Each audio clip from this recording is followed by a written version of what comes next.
Hello and welcome to 5-Minute Math. Today we are looking at the third grade concept of perimeter.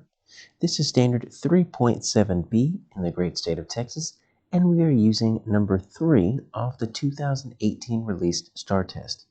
If you have not done so already, please go ahead and take a moment to pause the video, work this problem out on your own, unpause it, and then we will look at our answers together.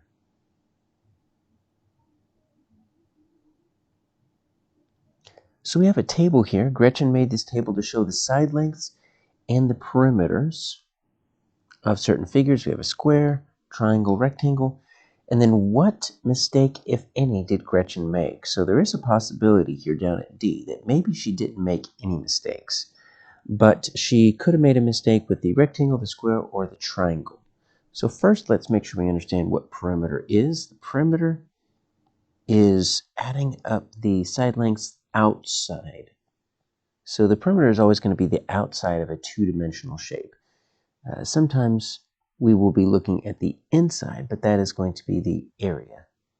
Area is the inside. That's where we use little squares. We lay them right next to each other to see how many squares make up the inside of a shape. But we're looking at the outside. So we have a square, a triangle, and a rectangle. So a square, let's just see if we can draw these pictures here. Now remember, a square's got four sides that are the exact same length. So we have the four side lengths there, 6, and they're in yards. So 6 yards, 6 yards, 6 yards, and then 6 yards. Well, we've got two options here. We can literally just add up all four sides if we want to. So we can say 6 plus 6 plus 6 plus 6. Or you might think, you know what, this is a multiplication problem. I've got 4 groups of 6. Remember that you can use multiplication as a way to kind of use a shortcut for repeated addition. So 4 groups of 6. Either way, you're going to come up with the same answer, 6 plus 6 plus 6 plus 6. Or 4 times 6, they are both going to equal 24 yards.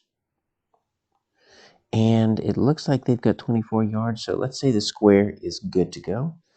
So we're going to actually cross off B since the square is good to go. Let's look at our triangle. Now our triangle is an interesting one. I'm going to try to draw it, but it might not be perfect here.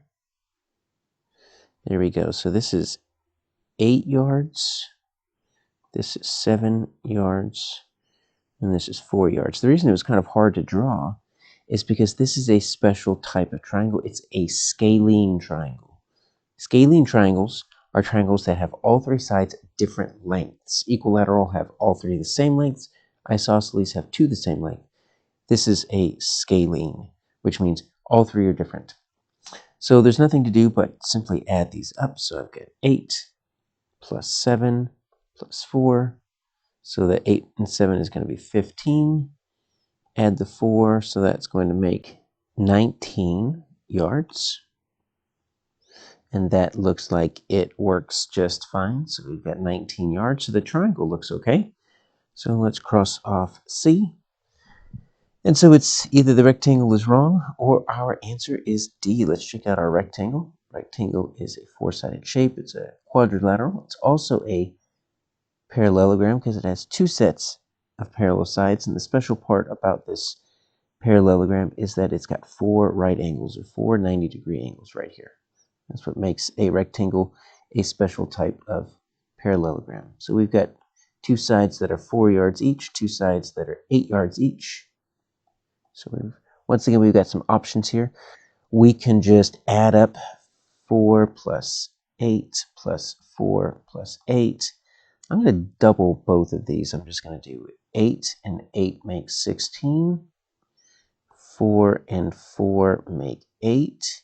Then I'm going to add those, and that's going to give me 24 yards. Or I can just add 8 and 4 is 12. 8 and 4 is 12. 12 and 12 also make 24 yards. Either way, this is wrong. It's not 32. I bet you they multiplied 8 times 4. So then the answer is A, should be 24 yards.